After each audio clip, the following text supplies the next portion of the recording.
విశ్వం, నిన్నే ఎందుకలా నవ్వుతావు? పిచ్చిగా అరిచింది. విశ్వం నవ్వి నవ్వి అలసిపోయి అన్నాడు. Thank you dear. మైకంలో చెప్పావనుకున్న నిజం కనీసం ఆవేశంలోనైనా చెప్పావు. నీ నుండి ఈ నిజం రాబట్టడానికే నిన్ను రెచ్చగొట్టాను. బాయ్. ఏం చేయాలో ఇక నేను ఆలోచిస్తా. సీ యూ అంటూ మంచం మీద నుండి లేచి బట్టలు సరిచేసుకుని గదిలోంచి బయటికి వెళ్ళిపోయాడు. యశోద చేష్టలుడిగి శిలలా చూస్తూ ఉండిపోయింది. ఏం చేశాడు విశ్వమోహన్? ఏం చేయబోతున్నాడు? లాస్య చనిపోలేదన్న నిజం తెలుసుకోవటానికి ఎందుకంతగా ప్రయత్నించాడు? లాస్య చావు బతుకులతో అతడికి ఏం పని? విశ్వం ఏం చేయబోతున్నాడు? భగవంతుడా, నేను ఆల్రెడీ ఇతడితో అక్రమ సంబంధం పెట్టుకుని నా భర్తకు అన్యాయం చేశాను. ఇప్పుడు నా కూతురికి నేనేం హాని చేయబోతున్నానో దేవుడా, నా బిడ్డని కాపాడు, కాపాడు. యశోద వెక్కి వెక్కి ఏడుస్తూ మంచం మీద వాలిపోయింది. విశ్వమోహన్ యశోద దగ్గర నుండి నేరుగా గోపాలరావు గెస్ట్ హౌస్కి వెళ్ళాడు. ఆయన పడుకుని ఏదో పుస్తకం చదువుకుంటున్నాడు. విశ్వమోహన్ వారగా ఉన్న తలుపు మీద వేళ్లతో 2 సార్లు కొట్టి లోపలికి నడిచాడు. గోపాలరావు లేచి కూర్చుని మీరా రండి అంటూ ఆహ్వానించాడు. విశ్వమోహన్ చనువుగా వచ్చి కుర్చీలో కూర్చుని అడిగాడు. ఏం చేస్తున్నారో చూద్దామని వచ్చాను. భోజనం చేశారా? మీకేం ఇబ్బంది లేదు కదా ఇక్కడ? మా కృష్ణ వెళుతూ వెళుతూ గట్టిగా చెప్పాడు, మీకే ఇబ్బంది లేకుండా చూడమని. గోపాలరావు పుస్తకం పక్కన పెట్టి కళ్ళజోడు కూడా తీసి పుస్తకం మీద పెట్టి మంచం మీద నుండి లేచి విశ్వమోహన్ ఎదురుగా కుర్చీలో కూర్చున్నాడు. అతడి వైపు చూస్తూ నవ్వి అన్నాడు, మీలాంటి ఆత్మీయులున్న చోట నాకేం ఇబ్బంది బాబు, హాయిగా ఉన్నాను. నిజమే, మా కృష్ణ దగ్గర ఉన్న వాళ్ళకి హాయిగానే ఉంటుంది. అన్నట్టు మీ భార్యని పిల్లల్ని ఎప్పుడు తీసుకొస్తారు? లేదు, వాళ్ళ ఆ ఊరు నుండి రారు, నేనే వెళతాను. కొంతకాలం అయ్యాక 4 డబ్బులు సంపాదించుకుని వెళదామని వచ్చాను. బొత్తిగా పల్లెటూళ్ళలో బడిపంతులు ఉద్యోగం తప్ప మరో ఉపాధి లేదు. కృష్ణకి మీకు ఎంతకాలం నుండి పరిచయం? కుతూహలంగా అడిగాడు. కృష్ణమోహన్ చిన్నపిల్లవాడిగా ఉన్నప్పటి నుండి నాకు తెలుసు. నేను వాళ్ళ నాన్నగారు మంచి స్నేహితులం. కానీ అనుకోకుండా ఒక పొలం విషయాల్లో మా ఇద్దరికీ భేదాలొచ్చి విడిపోయాం. ఏదో ఇంతకాలానికి మళ్ళీ కలుసుకున్నాం. మీదే ఊరు సార్? నందివాడ. అలాగా, పోనీలేండి, మంచి పని చేశారు మీరు ఇక్కడికి వచ్చి. ఆ ఊళ్ళో ఏముంటుంది నా తలకాయ? మరి నేను వస్తాను. కృష్ణ రేపు వచ్చేస్తాడులేండి. మీరు ఆఫీస్కి వస్తారుగా? రాకుండా ఎలా? తప్పకుండా వస్తాను. మరి ఉంటాను. విశ్వమోహన్ బయటికి వెళ్ళిపోయాడు. ఆయన వెళ్ళిన వైపు చూస్తూ జీవితానుభవాలను పండించుకున్న అనుభవజ్ఞుడు గుంభనంగా నవ్వుకున్నాడు. ఇతను డేంజరస్ ఫెలో, పాపం కృష్ణమోహన్కి తెలుసో లేదో అనుకున్నాడు. ఆయన దగ్గర నుంచి వెళ్ళిపోయిన విశ్వమోహన్ నేరుగా టెలిఫోన్ ఎక్స్చేంజ్కి వెళ్ళాడు. అక్కడ అతని స్నేహితుడు ఒకతను ఇంజనీర్. విశ్వమోహన్ అతడి సెక్షన్కి వెళ్ళి అతడిని కలిశాడు. విషయం క్లుప్తంగా చెప్పి, నందివాడ జిల్లా పరిషత్ స్కూల్లో చరిత్ర మాస్టర్ గోపాలరావు అని ఎవరన్నా ఉన్నారా? ఉంటే ఆయన డీటెయిల్స్ ఇవ్వమని అడిగి తీసుకో. మళ్ళీ రేపు వస్తాను అని చెప్పి పోస్టాఫీస్కి వెళ్ళాడు. అక్కడి నుండి ఎస్టీడీ చేసి తిలక్తో మాట్లాడాడు. తిలక్, లాస్య బతుకుందని నాకు అనుమానంగా ఉంది. అవతలి వైపు తిలక్ ఉలిక్కి పడ్డాడు. లాస్య బతికుందా? ఎవరు చెప్పారు? అక్కడికొచ్చిందా? లేదు, కానీ నాకు అనుమానంగా ఉంది. ఈ మధ్య నేను ఇంతకాలం నుంచి చూడని ఓ వ్యక్తి కృష్ణని కలుసుకోవటానికి వచ్చి దాదాపు ఇక్కడ సెటిల్ అయ్యాడు. చిన్నప్పటి స్నేహితుడి కొడుకునని చెప్పాడు. ఆయన్ని చూస్తుంటే నాకెందుకో లాస్యకి ఆయనకి ఏదో సంబంధం ఉందనిపిస్తోంది. లాస్య బతుకున్న విషయం ఆయనకి తెలుసనిపిస్తోంది. తిలక్ సాలోచనగా అన్నాడు. అలాగా, ఎవరైనా? పేరేమిటి? గోపాలరావుట. ఊరు నందివాడట. అక్కడ జిల్లా పరిషత్ స్కూల్లో టీచర్గా చేస్తూ అది మానేసి హైదరాబాద్ వచ్చానని చెప్పాడు. నాకు కూడా లాస్య బతికే ఉందని అనుమానంగా ఉంది. కానీ చనిపోయింది ఎవరో తెలియటం లేదు. వందన ఆ రోజు రాత్రి ఊరికి వెళ్ళిందని కమలమ్మ చెప్పింది. మరి వందన ఊరెడితే లాస్య బతికుంటే చనిపోయిందెవరు? పోలికలు చూస్తే లాస్యలాగానే ఉంది. నేనెన్నడూ చూడని, నాకు తెలియని మరో అమ్మాయి ఆ ఇంట్లో ఎలా ఉంది? ఆమెకి లాస్యకి ఏమిటి సంబంధం? అయోమయంగా ఉంది. ఎనీవే, మీరు ఈ విషయం మర్చిపోండి, నేను చూసుకుంటాను. ఓకే. విశ్వమోహన్ ఫోన్ పెట్టేశాడు. కృష్ణమోహన్ ప్రతాప్ వైపు చూస్తూ నెమ్మదిగా అన్నాడు. ప్రతాప్, లాస్య బతికున్న ఆనందం కన్నా నా కూతురి కోసం ఓ అమాయకురాలు బలై తన కన్నవాళ్లకి కడుపు శోకం మిగిలించిందన్న బాధ ఎక్కువగా ఉంది. ఆ అమ్మాయి తల్లిదండ్రులు ఎవరో తెలుసుకుని నాకు చెప్పండి. వాళ్ళకి ఏదైనా సహాయపడదాం. కోర్స్ నేను ఇచ్చే డబ్బు వాళ్ళ అమ్మాయి ప్రాణాలు కొనివ్వలేదు, కానీ నాకు కొంతన్నా మనశ్శాంతి దక్కుతుంది. ప్రతాప్కి ఆయన మీద గౌరవం ఎంతో పెరిగిపోయింది. కృష్ణమోహన్ గారి విశాల హృదయం ప్రతాప్లోని నిజాయితీ, వృత్తి పట్ల అతడు చూపించే అంకిత భావం కృష్ణమోహన్కి నచ్చాయి. అందుకే ఇద్దరి మధ్య వయస్సుతో సంబంధం లేని ఓ స్నేహం ఏర్పడింది.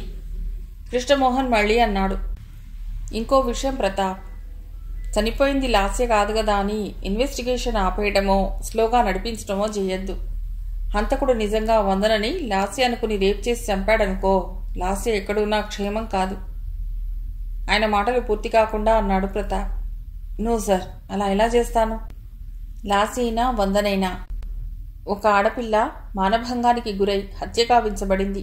ఇన్ని రోజులు అవుతున్నా ఈ కేసులో మేము అడుగు కూడా ముందుకు నడవలేకపోతున్నాం. ఎవరిని అరెస్ట్ చేయలేకపోయామంటే నాకు సిగ్గుగా ఉంది. నేను వెంటనే కమిషనర్ గారిని కలుస్తాను. దొరికిన ఆధారం చిన్నదే అయినా దాని గురించి వారితో చర్చించి ఏం చేయాలో ఆలోచిస్తాను. తప్పకుండా వీలైనంత త్వరలో హంతకుడు దొరుకుతాడు. వాడిని ఉరికంబం ఎక్కించడం ఖాయం. థ్యాంక్ యూ, మీ మీద నాకు నమ్మకం ఉంది. Thank you sir. ఇంతకీ విహార్ వేలిముద్రలు సంపాదించారా? సంపాదించాను, కానీ మ్యాచ్ అవ్వలేదు. అంటే ఈ హత్యతో రేప్తో అతడికేం సంబంధం లేదన్నమాట. అవును సార్. ఏమిటో తెగుతున్నట్టే తెగుతూ బిగుసుకుపోతోంది. తెగుతుంది సార్, తెగేదాకా లాగుతాను. Don't worry. పదండి, మనం కమిషనర్ గారి దగ్గరికి వెడదాం.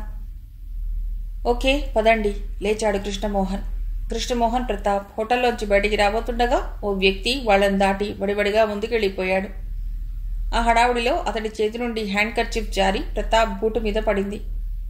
అతను వంగి ఆ కర్చీఫ్ తీసి ఆ వ్యక్తిని పిలిచేలోగా అతడు కనుమరుగైపోయాడు.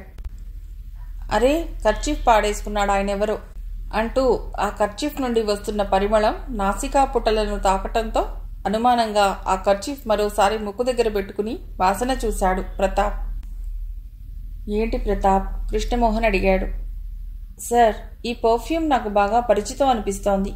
మీరు వాడే పర్ఫ్యూమ్ ఏ బ్రాండ్? అడిగాడు. ఆయన నవ్వి, పోలీస్ బాండ్ అనిపించావు అన్నాడు. అది కాదు సార్, ఈ బ్రాండ్ నాకు బాగా తెలుసు. ఎవరో వాడతారు ఈ బ్రాండ్. మీరు కాదు, నేను కాదు. ప్రతాప్ ఆలోచిస్తూనే కృష్ణమోహన్ డోర్ తీసి పట్టుకోవడంతో కారులో ఎక్కాడు. కృష్ణమోహన్ కార్ స్టార్ట్ చేస్తూ అన్నాడు, దానిదే ఉంది, ఒక బ్రాండ్ నలుగురు వాడకూడదని రూలేం లేదుగా. నో, ఇది ఖచ్చితంగా తిలక్ వాడే పర్ఫ్యూమ్. మన పక్క నుండి హడావుడిగా వెళ్ళిపోయింది తిలక్. అంటే? ఆయన ఆశ్చర్యంగా చూశాడు. మీ ఉద్దేశం? తిలక్ మనల్ని ఫాలో అవుతున్నాడు. ఎక్కడి నుండి ఫాలో అవుతున్నాడో, ఎప్పటి నుండి ఫాలో అవుతున్నాడో ఇన్స్పెక్టర్ దృఢంగా అన్నాడు. ఇంతలో కృష్ణమోహన్ సెల్ మోగింది. ఒక చేత్తో స్టీరింగ్ నెమ్మదిగా తిప్పుతూ మరో చేత్తో సెల్ తీసుకున్నాడు. హలో కృష్ణ. అవతల నుండి యశోద స్వరం గాబరాగా వినిపించింది. ఏమిటి యశోద, ఏం జరిగింది? అడిగాడు. నువ్వెక్కడున్నావు? నీకో విషయం చెప్పాలి. చెప్పు. నేను కారులో ఉన్నాను. హోటల్ రూమ్కి వెళ్ళి లగేజ్ తీసుకుని ఎయిర్పోర్ట్కి వెడతాను. ఏమిటి నీ గొంతు అలా ఉందే? యశోద బావురుమంది. ఆయన కంగారుగా అరిచాడు. యశోద, ఏమిటి, ఏమైంది? ప్రతాప్ ఆయన స్వరంలో కంగారు చూసి ఆందోళనగా ఆయన వైపు చూశాడు. యశోద నెమ్మదిగా తేరుకుని వెక్కుతూ చెప్పింది. ఆయన చేతిలో స్టీరింగ్ వణికింది. నిజమా నువ్వు చెప్పేది? అవునండి. మీరు నన్ను క్షమించాలి. ఆయన సెల్ ఆఫ్ చేశాడు. వణుకుతున్న స్వరంతో అన్నాడు. ప్రతాప్, నువ్వన్నది నిజమే. మనల్ని తిలక్ ఫాలో అవుతున్నాడు. ఆ రాస్కెల్ని ఇమ్మీడియట్గా అరెస్ట్ చేయాలి. పదండి, మనం ఇప్పుడే కమిషనర్ గారిని కలవాలి. ఏం జరిగింది సార్? సానుభూతిగా అడిగాడు ప్రతాప్. నాకు మిత్రద్రోహం జరిగింది. ఇంతకాలం నుండి పక్కలో బల్లెం పెట్టుకుని నిశ్చింతగా ఎలా ఉండగలిగానో నాకే అర్థం కావటం లేదు. చిన్నప్పటి నుండి స్నేహితుడిగా కాదు, నా తమ్ముడిగా చూసుకున్నాను విశ్వమోహన్ని. వాడు ఆ ద్రోహి లాస్యని చంపడానికి ప్లాన్ వేశాడు. వాడికి తిలక్కి లాలూచి ఉందిట. ఆవేశపడకండి సార్. నాకు కాస్త ఇన్ఫర్మేషన్ చాలు. తిలక్ని అరెస్ట్ చేసే ముందు చాలా జాగ్రత్తగా హ్యాండిల్ చేయవలసి ఉంటుంది. మరోసారి లాస్య గారి ఇంటికి వెడదాం. అంగుళం అంగుళం ఏదైనా ఆధారం దొరుకుతుందేమో మరోసారి వెతుకుదాం. ముందు ఓసారి కమిషనర్ గారిని కలవాలి అన్నాడు ప్రతాప్. వెళదాం, అర్జెంటుగా కమిషనర్ గారికి విషయం తెలియజేయాలి. ఆయన కారు వేగం పెంచాడు. ఎంత దారుణం! విశ్వమోహన్కి నా కూతురు ఏం ఉపకారం చేసింది? పిల్లలు లేరు కదా అని లాస్యని వాళ్ళిద్దరూ ప్రేమగా పెంచుకుంటున్నారనుకున్నాను. ఇంత ద్రోహం చేస్తాడా? నేనసలు జీర్ణించుకోలేకపోతున్నాను. గాయపడ్డ గుండెలోంచి రక్తం చుక్కలుగా జారుతున్నట్టు కృష్ణమోహన్ స్వరంలో నుంచి ఆ అక్షరాలు వెలువడుతుంటే ప్రతాప్ సానుభూతిగా ఆయన వైపు చూస్తూ కూర్చున్నాడు. ఆయన మాటలు పూర్తయ్యే లోపల కారు కంట్రోల్ రూమ్ సమీపించింది. ఇన్స్పెక్టర్ ప్రతాప్ సహాయంతో 4 రోజులుగా తాళం వేసి ఉన్న లాస్య ఇంటి తలుపులు తీశాడు కృష్ణమోహన్. ఇల్లంతా దుమ్ము కొట్టుకుపోయింది. అన్ని గదుల్లోనూ 4 మూలల పైకప్పుకి బూజులు వేలాడుతున్నాయి. ఒక రకమైన వాసన వేస్తోంది. ముక్కుకి కర్చీఫ్ అడ్డు పెట్టుకుని ఇల్లంతా కలియదిరగసాగారు ప్రతాప్, కృష్ణమోహన్, మరో కానిస్టేబుల్. ఫింగర్ ప్రింట్స్ ఎవరివో తెలియకపోవడం చాలా ఆశ్చర్యంగా ఉంది. ఇంట్లో వారందరివి ప్రింట్స్ తీసుకున్నారా? అడిగాడు కృష్ణమోహన్. తీసుకున్నాను సార్. ఏ ఒక్కళ్ళని వదిలిపెట్టలేదు. సంఘటన జరిగిన 3 రోజుల తర్వాత విహార్ గారు వచ్చి వెళ్లారు. ఆయన ఫింగర్ ప్రింట్స్ కూడా తీసుకున్నాను, కానీ మ్యాచ్ అవ్వలేదు. నాకు కూడా ఆశ్చర్యంగాను ఎటూ అంతుపట్టకుండా ఉంది. లాస్య బెడ్రూమ్ పూర్తిగా వెతికారా? ఈ చిన్న ఆధారం కూడా దొరకలేదా? లేదు. ఈ ఇంట్లో పనివాళ్ళు, వంటావిడ వీళ్ళంతా ఎక్కడున్నారు? వాళ్ళ ఇళ్లలో ఉన్నారు. అందరినీ హెచ్చరించాను నాకు తెలియకుండా ఎక్కడికి వెళ్ళవద్దని. తల పంకిస్తూ లాస్య బెడ్రూమ్ వైపు నడిచాడు కృష్ణమోహన్. ఆయనే స్వయంగా ఆమె మంచం మీద బెడ్షీట్ తొలగించి వెతికాడు. వంగి మంచం కింద చూశాడు. మంచానికి అటాచ్ చేసిన చిన్న టేబుల్స్ మీద ఫోన్, సిడీ ప్లేయర్ మొత్తం వెతికాడు. ఆయనకి ఆ హంతకుడి మీద, అతడి తెలివితేటల మీద చాలా కోపం వచ్చింది. వెధవ ఎంత తెలివిగా ప్లాన్ చేశాడు. ఆధారాలు దొరకకుండా. ఇలాంటి తెలివితేటలు మామూలు వాళ్లకుండవు. తెలివితేటల్లో భయంకరమైన తెలివితేటలున్న తిలక్ ఎంత భయంకరమైన క్రిమినల్! ఎస్, వాడే దోషి. చింతనిప్పుల్లాంటి కళ్లతో చివ్వున ఇన్స్పెక్టర్ వైపు చూస్తూ అన్నాడు. ఆ రాస్కెల్ తిలక్ ఎంత భయంకరమైన క్రిమినల్! ఎస్, వాడే దోషి. చింతనిప్పుల్లాంటి కళ్లతో చివ్వున ఇన్స్పెక్టర్ వైపు చూస్తూ అన్నాడు. ఆ రాస్కెల్ తిలక్ని అరెస్ట్ చేయండి. ఇన్స్పెక్టర్ ఆయన భుజం మీద ఆప్యాయంగా చేయి వేసి అన్నాడు. Relax sir, relax. తిలక్ సామాన్యుడు కాదు. మీకే కాదు, నాకు కూడా అతడి మీదే అనుమానంగా ఉంది. కానీ ఏ సాక్ష్యాలు లేకుండా నేను అతడిని దోషిగా నిర్ధారిస్తే నా ఉద్యోగం పోతుంది. కానీ దోషులు ఎక్కువ కాలం తప్పించుకోలేరు. నాకు ఆ నమ్మకం ఉంది. కృష్ణమోహన్ నిట్టూర్చాడు. చనిపోయింది నా కూతురు కాదని తెలిసినా ఈ కేసు విషయం అటో ఇటో తేలిందాకా నాకు మనశ్శాంతి లేదు. అన్యాయంగా ఓ అమాయకురాల్ని బలి తీసుకున్నవాడు రేపు లాస్య బతికుందని తెలిస్తే వదిలిపెడతాడా? నాకిప్పుడు లాస్య బతికుందన్న ఆనందం కన్నా తన జీవితానికి సెక్యూరిటీ లేదే అన్న చింత ఎక్కువగా ఉంది ప్రతాప్, బాధగా అన్నాడు. ప్రతాప్ మనసంతా జాలితో నిండిపోయింది. నిజమే, లాస్య లైఫ్ రిస్క్లో పడింది. ఆమె అందం మీద, ఆమె డబ్బు మీద కన్నేసి ఆమెని బలవంతం చేయాలనుకున్నవాడు ఆమె బతికి ఉందని తెలిస్తే వదిలిపెడతాడా? తెలియకుండా ఆమె ఎంతకాలం అజ్ఞాతవాసంలో ఉండగలదు? ఏ స్టేట్కో పంపించాలన్నా ఆమె ఆచీకి బయటికి రావాల్సిందే. పిచ్చి పిల్ల అనవసరంగా ఆ రంగుల ప్రపంచంలోకి వచ్చి ఎన్ని కష్టాలు కొని తెచ్చుకుంది. తన మాట వినకుండా పీకలోతు కష్టాల్లో కూరుకుపోయిన కూతురి గురించి ఆయనకెంత ఆందోళనగా ఉంటుంది. సార్, చిందరవందరగా పడి ఉన్న బెడ్షీట్, పిల్లోస్ సర్దుతున్న కానిస్టేబుల్ గట్టిగా అరిచాడు. ప్రతాప్, కృష్ణమోహన్ ఒక్కసారిగా అతడి వైపు చూశారు. కానీ కానిస్టేబుల్ చేతిలో సగం కాల్చి పాడేసిన బీడీ ముక్క. బీడీ ఎవరిది? ఎవరి ఇంట్లో బీడీ కాల్చేవాళ్ళు? ఇద్దరూ అయోమయంగా చూశారు. చిత్రంగా ఉంది. అంగుళం వెతికించాను, ఏమీ దొరకలేదు. ఈ బీడీ ముక్క ఇప్పుడు దొరకటం? నో, ఇదెవరో కావాలనేశారు ఖచ్చితంగా అన్నాడు ప్రతాప్. తాళం చేతులు ఎవరి దగ్గర ఉన్నాయి? అడిగాడు కృష్ణమోహన్. మా దగ్గరే సాలోచనగా అన్నాడు ప్రతాప్. అలాంటప్పుడు ఈ మేడపైన ఉన్న గదిలో మంచం మీద ఎవరు వేస్తారు బీడీ? బహుశా మీరు సరిగ్గా చూడలేదేమో. లేదు సార్, సరిగ్గానే చూశాము. నేను కూడా వెతికాను. ఏదో పొరపాటు జరిగి ఉంటుంది. అలా చూడండి, ఆ ఖాళీగా ఉన్న చోట పడుంటుంది. తలవైపు పరుపుకి, మంచానికి ఉన్న సన్నని ఖాళీ చూపించాడు కృష్ణమోహన్. ప్రతాప్ దృష్టి ఆయన చూపించిన వైపు మళ్ళింది. కొన్ని క్షణాలు ఆలోచించి తల పంకిస్తూ అన్నాడు. మేబీ. ఎనీవే, ఈ బీడీ ముక్క మనకేదన్నా ఆధారంగా పనికొస్తుందని ఆశిద్దాం. ఇన్స్పెక్టర్ కళ్లలో చిన్న వెలుగు కనిపించింది. లాస్య గదిలోకి తిలక్, విహార్ తప్ప ఎవ్వరూ అడుగుపెట్టరు. వాళ్ళు బీడీ కాల్చరు. అలాంటిది ఇక్కడ బీడీ దొరికిందంటే హంతకుడు దొరికాడన్నమాటే. కొంచెం హుషారుగా అన్నాడు. కృష్ణమోహన్ పళ్ల బిగువన అన్నాడు. వెధవ, తానేదో పెద్ద మేధావిని అనుకున్నాడు. ముందు మనం ఈ ఇంట్లో బీడీ ఎవరు కాల్చేవాళ్ళో తెలుసుకోవాలి. పదండి. ముగ్గురు తిరిగి తలుపుకు తాళాలేసి బయటికెళ్ళిపోయారు. ప్రతాప్ పెద్ద పులిలా పచార్లు చేస్తున్నాడు. అతడి ఎదురుగా 2 కానిస్టేబుల్స్ మౌనంగా నిలబడి ఉన్నారు. ప్రతాప్ రగులుతున్న అగ్నిపర్వతంలా ఉన్నాడు. ఎంతో జాగ్రత్తగా అణువణువు వెతికితే దొరకని బీడీ ముక్క ఇప్పుడు దొరకడం ఏమిటి? ఇదెలా జరిగింది? తానెంత జాగ్రత్తగా, ఇంట్రెస్టింగ్గా ఇన్వెస్టిగేట్ చేస్తున్న కేసు ఇది. నో, ఎవరో కావాలని వేశారు. ఎవరో చేసి మరెవరి మీదకో తోయటానికి, ఓ సాక్ష్యం అందించడానికి చేసిన పనే అయి ఉంటుంది. ఇదెవరు చేసి ఉంటారు? తిలక్ అయి ఉండొచ్చా, లేక విహార్ అయి ఉండొచ్చా? విహార్. ఉలిక్కిపడ్డాడు ప్రతాప్. హత్య జరిగిన 10 రోజులకొచ్చి తనకేదో కథ చెప్పాడు. తానది నమ్మాడనుకుని అన్నీ మర్చిపోయినట్టుగా తిరుగుతున్నాడు. ఎంత పెద్ద మనిషిలా! ఛట్! తిలక్కి బద్ధ శత్రువులా మాట్లాడినవాడు ఇప్పుడు తిలక్ డైరెక్షన్లో సినిమా చేస్తున్నాడు. లాస్యతో పెంచుకున్న అనుబంధం ఇంత త్వరగా తెంచుకున్నాడా? ఇలా ఇంత త్వరగా మర్చిపోయి షూటింగ్లో పాల్గొంటున్నాడు. ఎంత కమర్షియల్ మనుషులు! వీడి బొంద, వీడికి ప్రేమ! ఖచ్చితంగా ఈ హత్యకు వేసిన ప్లాన్లో వీడి చేయి కూడా ఉండి ఉంటుంది. ఎలా వీళ్ళిద్దరినీ అరెస్ట్ చేయడం? ఒక అమ్మాయిని ఎవరో రేప్ చేసి హత్య చేస్తే ఆ కేసులో హంతకుడిని పట్టుకోవటానికి 15 రోజులా? ఇంతకన్నా అవమానం ఇంకోటి లేదు. ప్రతి వాళ్ళు దొరికినట్టే దొరికి తప్పించుకుంటున్నారు. ఆ ఇంట్లో బీడీ కాల్చేది ఒక్క బల్వీర్ మాత్రమే. అతడే వాచ్మ్యాన్.